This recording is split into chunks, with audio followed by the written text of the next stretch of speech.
নমস্কার বন্ধুরা, আজ আমি আপনাদের পড়ে শোনাব শরদিন্দু বন্দ্যোপাধ্যায়ের লেখা গল্প শালীবাহন। শালীবাহনের আসল নামটা কী ছিল ভুলিয়া গিয়াছি। বোধ করি ধীরেন সুরেন গোছেরই একটা কিছু হইবে। গত ২০ বছর ধরিয়া ক্রমাগত নিজেকে ওই নামে সম্বোধিত হইতে শুনিয়া তাহার নিজেরও সম্ভবত পিতৃদত্ত নামটা বিস্মরণ হইয়াছিল। আশ্চর্য নয়, একেবারে ন্যালা ক্যাবলা না হইলেও শালীবাহনের মতো বেচারি সদা বিকশিত দন্ত নিরীহ মানুষ সচরাচর দেখা যায় না। আমাদের বিরাট বন্ধু গোষ্ঠীর মধ্যে সকলেই তাহাকে তাচ্ছিল্য ভরে ভালোবাসিতাম।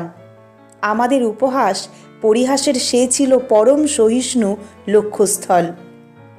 বছর ২০ আগে শালীবাহনের প্রথম বিবাহ হইয়াছিল। বিবাহ করিয়াই সে শ্বশুর পরিবারের সঙ্গে বেবাক মিশিয়া গেল। প্রায়ই ছোট ছোট শালীদের সঙ্গে লইয়া পার্কে বেড়াতে যাইত।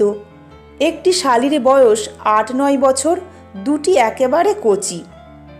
আমাদের মধ্যে কেহ একজন একবার শালীবাহনকে কোঁচার খুঁট দিয়া কচি শালীর নাক মুছাইয়া দিতে দেখিয়া ফেলিয়াছিল। কথাটা তৎক্ষণাৎ বন্ধু সমাজে রাষ্ট্র হইয়া গেল এবং তাহার অনিবার্য ফল দাঁড়াইল তাহার শালীবাহন খেতাব। শালীবাহনের শ্বশুর গুণময় বাবু যে একজন অতি কূটবুদ্ধি লোক ছিলেন, তাহার প্রথম প্রমাণ এই যে জ্যেষ্ঠা কন্যার বিবাহের পরই তিনি জামাতার হাতে সংসার তুলিয়া দিয়া পরম আরামে তামাক টানিতে লাগিলেন। শালীবাহন তখন চাকরি করিতে আরম্ভ করিয়াছে। দন্ত বিকশিত করিয়া শ্বশুর ও তাহার ৪টি কন্যার ভার গ্রহণ করিল। এইভাবে বছর ৫ কাটিয়া গেল। শালীবাহন খুশি, গুণময় বাবুও খুশি, আবার শালিকারাও খুশি।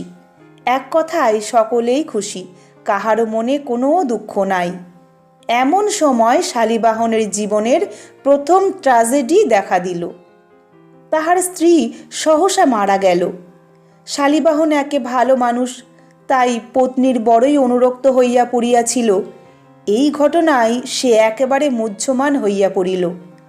তাহার দাঁতের হাসি কেমন যেন ফ্যাকাশে হইয়া গেল।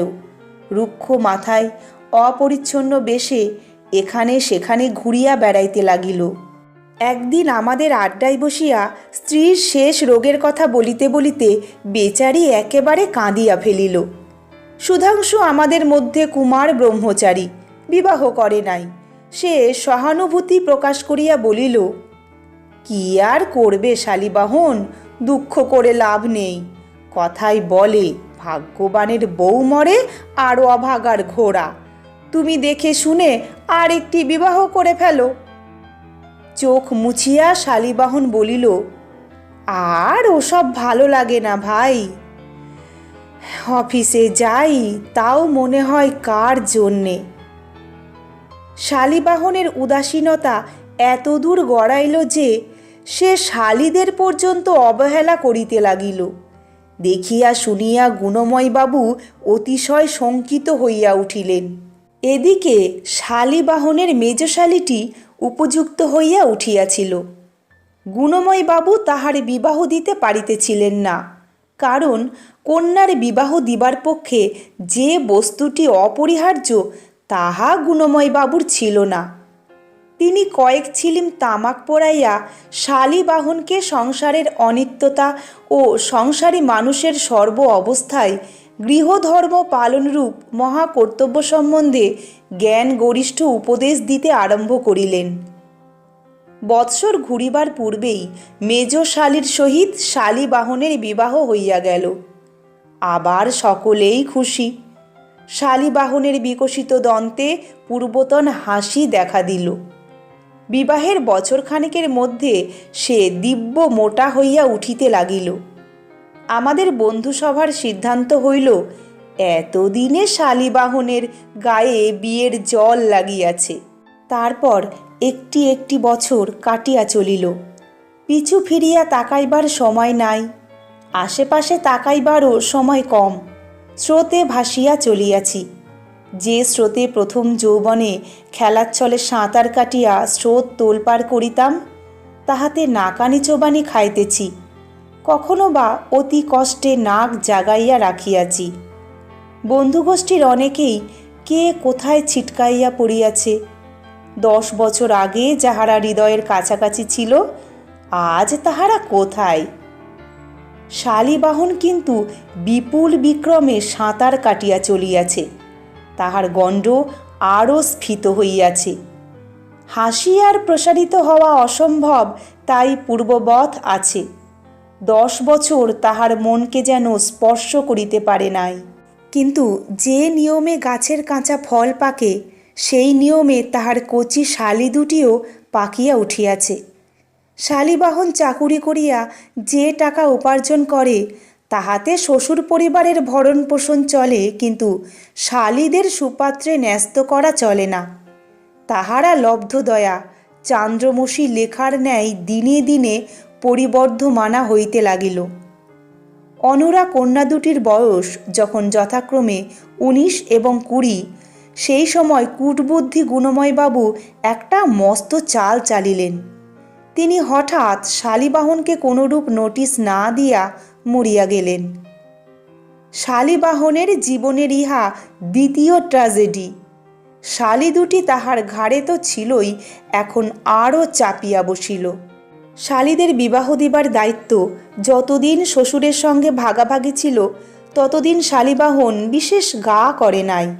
কিন্তু এখন সে উঠিয়া পড়িয়া লাগিয়া গেল, দন্তবিকাশ করিয়া দাঁড়ে দাঁড়ে ঘুরিতে লাগিল।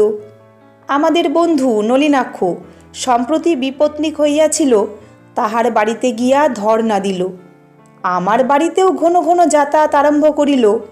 আমার একটি অবিবাহিত ছোট ভাই আছে, লক্ষ্য তাহার উপর, কিন্তু কিছুতেই কিছু ফল হইল না।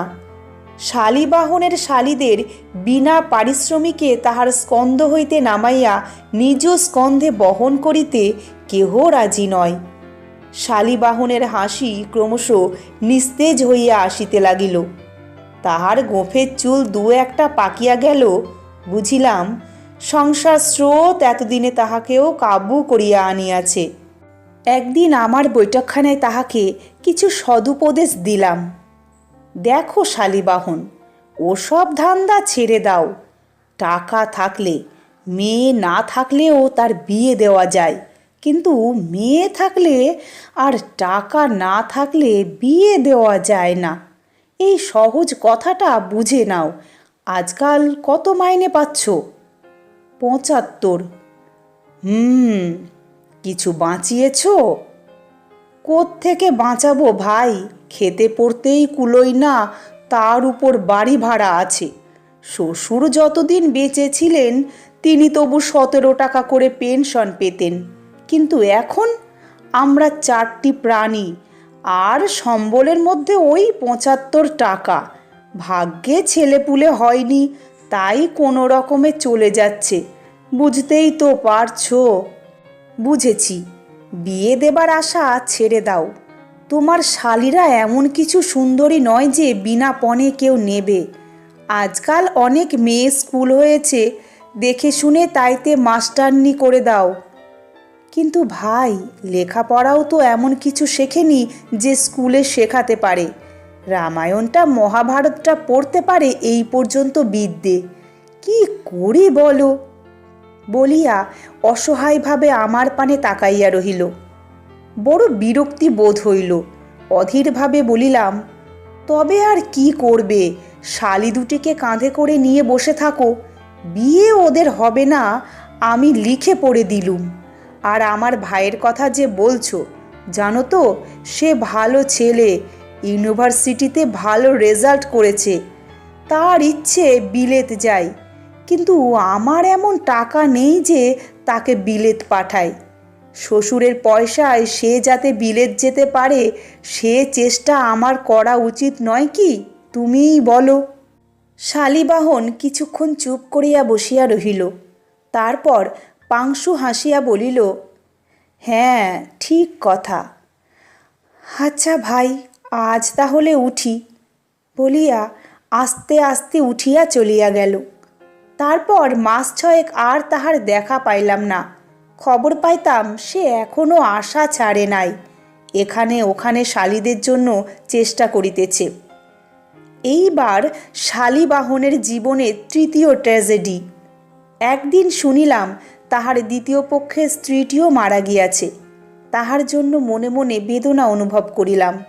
পৃথিবীতে যে যত ভালো মানুষ, শাস্তি কি তাহাকেই সবচেয়ে বেশি সহিতে হয়? সেদিন তাহার প্রতি রূঢ় ব্যবহার করিয়াছিলাম, স্মরণ করিয়া একটু অনুতাপও হইল।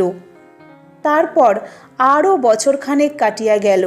শালীবাহনের সহিত দেখা সাক্ষাৎ নাই, তাহার খবরও পায় না।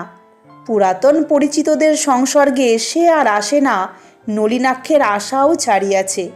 অবশেষে পূজার সময় কলেজ স্ট্রিটের একটা বড় কাপড়ের দোকানে হঠাৎ শালীবাহনের সঙ্গে দেখা হইয়া গেল। আশ্চর্য হইয়া দেখিলাম তাহার মুখে সেই পুরাতন বিকশিত দন্ত হাসি ফিরিয়া আসিয়াছে। সানন্দে তাহার পিঠ চাপড়াইয়া বলিলাম, আরে শালীবাহন, কেমন আছো? শালীবাহন এক জোড়া সস্তা সিল্কের জংলা শাড়ি দেখিতেছিল। সরাইয়া রাখিয়া হাসি মুখে বলিল, ভালো আছি ভাই। তারপর তোমার শালীদের খবর কি, বিয়ে হলো? সলজ্জভাবে শালীবাহন বলিল, হ্যাঁ ভাই, হয়েছে। মানে আমি আমি তাদের বিয়ে করেছি। স্তম্ভিত হইয়া গেলাম। বলো কি, দুজনকেই? হ্যাঁ ভাই, দুজনকেই। কি করি বলো, কোথায় ফেলি ওদের? পয়সা নেই, পাত্র তো আর পেলুম না, স্ত্রীও মারা গেলেন, তাই শেষ পর্যন্ত। আমি আবার তাহার পিঠ ঠুকিয়া দিয়া বলিলাম, খাসা করেছ, বাহাদুর লোক বটে তুমি। শালীবাহন স্মিত মুখে নীরব হইয়া রহিল। আমি বলিলাম, যাক, মোটের উপর ভালোই আছো তাহলে, অন্তত শালী দায় থেকে তো উদ্ধার পেয়েছ। তা তোমার শালীরা কোনো আপত্তি করলে না? আজকালকার মেয়ে। শালীবাহন বলিল, না, আপত্তি করেনি, আর করলেই বা উপায় কি ছিল বলো?